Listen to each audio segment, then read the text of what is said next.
अदिति भी जुड़ गई है हमारे साथ। Aditi, good morning. आपका व्यू सिमिलर है या थोड़ा सा डिफरेंट होगा यहाँ पर? काफी सिमिलर है मेरा भी व्यू। आज की पॉलिसी में तो हम कोई भी चेंज एक्सपेक्ट नहीं कर रहे, और एक balance to slightly hawkish policy tone, that is what we are expecting. Inflation के रिस्क्स जैसे ही थोड़े कम होते हैं, वैसे ही कोई नया रिस्क सामने आ जाता है। अभी क्रूड ऑयल भी बढ़ा हुआ है, हीट वेव की भी आशंका है। तो ये सब देखते हुए एक ज्यादा डविश पॉलिसी टोन तो अनलाइकली लग रही है।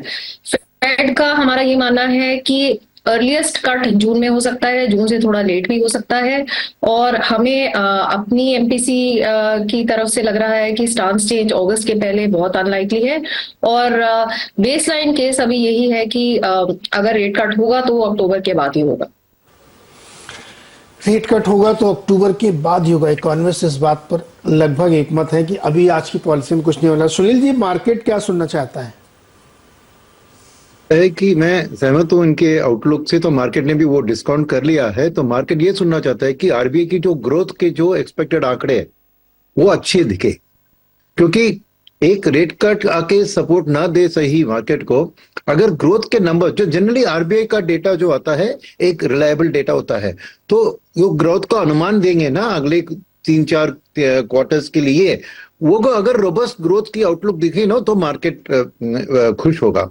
तो मेरे को अल्टीमेटली टुडे मार्केट ग्रोथ के ऊपर ही चल रहा है ना। तो इंडिया में मैं अक्टूबर को छोड़िए, मैं जनवरी पॉलिसी तक रेट कट नहीं देख रहा हूं। Sunil ji, good morning. ठीक है, रेट कट इकलौता फैक्टर नहीं है पॉलिसी में। कुछ और इन टर्म्स ऑफ लैंग्वेज क्या एक्सपेक्ट कर रहे हैं आप? कुछ और कदम आ सकते हैं क्या? देखिए, अकोमोडेशन की बात करें, विड्रॉल ऑफ अकोमोडेशन की स्टोरी जारी रहेगी मेरे ख्याल में। तो वो अभी इलेक्शन के टाइम में एज इट इज लिक्विडिटी फैलता है इकोनॉमी में, तो थोड़ा वो टाइटन करने की, इसलिए अदिति जो कह रही थी कि एक हॉकिश स्टांस होगा, मैं हॉकिश बहुत एक्सट्रीम है, somewhere between dovish to hawkish. तो बाकी के लैंग्वेज में भी मैं वही एक्सपेक्ट कर रहा हूं कि तेल का दाम अभी 95 पार कर दिया, वो इंडिया के लिए बड़ा रिस्क है। सेकेंड, मानसून का अभी अर्ली फोरकास्ट बहुत अर्ली है ना, तो जून के पॉलिसी में ही आपको मानसून का एक फोरकास्ट लगेगा। तो फूड इन्फ्लेशन और क्रूड इंपोर्टेड इन्फ्लेशन, ये दोनों कंफर्ट जोन में नहीं है तो एट दिस प्रेजेंट स्टेज। तो इसलिए आरबीआई का इन्फ्लेशन का प्रेडिक्शन उतना कॉन्फिडेंट नहीं होगा in terms of approaching the 4% bracket. मगर जैसे मैंने कहा, ओवरऑल कमेंट्री, कंज्यूमर एक्सपेक्टेशंस का सर्वे भी आरबीआई डालती है, कंज्यूमर कॉन्फिडेंस का, उसका क्या आंकड़े निकलेंगे, और फिर लैंग्वेज में वही कि we are ready to support growth, वो शब्द सुनना चाहती है मार्केट। ओके जोशी सर, एक सवाल आपसे। दो बहुत इंपॉर्टेंट इवेंट होने वाले हैं, एक तो इलेक्शन का रिजल्ट और दूसरा जो जुलाई में फुल बजट आएगा। अनुमान है कि ये बजट नेक्स्ट 5 इयर्स के लिए गाइडेंस होगा। क्या ये दो घटनाओं को भी आरबीआई अकाउंट फॉर करेगा, प्रियम्प्ट करने की कोशिश करेगा?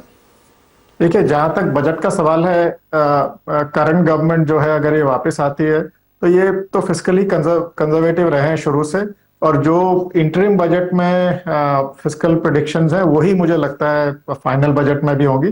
तो वो सबसे महत्वपूर्ण बात आरबीआई के लिए यही होगी कि फिस्कल पॉलिसी स्टांस क्या है। उसमें मुझे कोई चेंज नजर नहीं आ रहा है। अगर कोई सरकार में कोई तब्दीली नहीं होती तो उस हिसाब से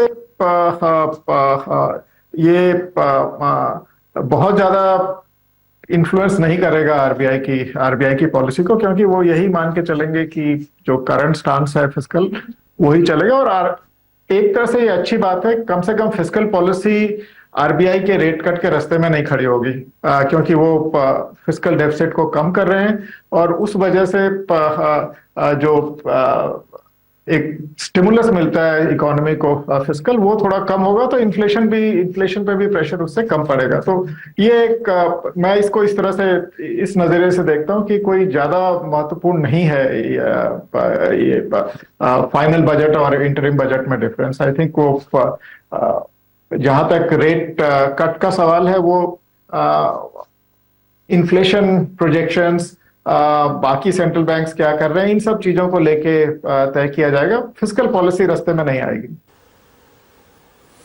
ओके, फिस्कल पॉलिसी रास्ते में नहीं आएगी। गौरांग सर, आप लोग भी तो बहुत उम्मीद कर रहे होंगे, कुछ होप, जैसे सुब्रमण्यम सर तो कह रहे हैं जनवरी तक उनको उम्मीद नहीं है।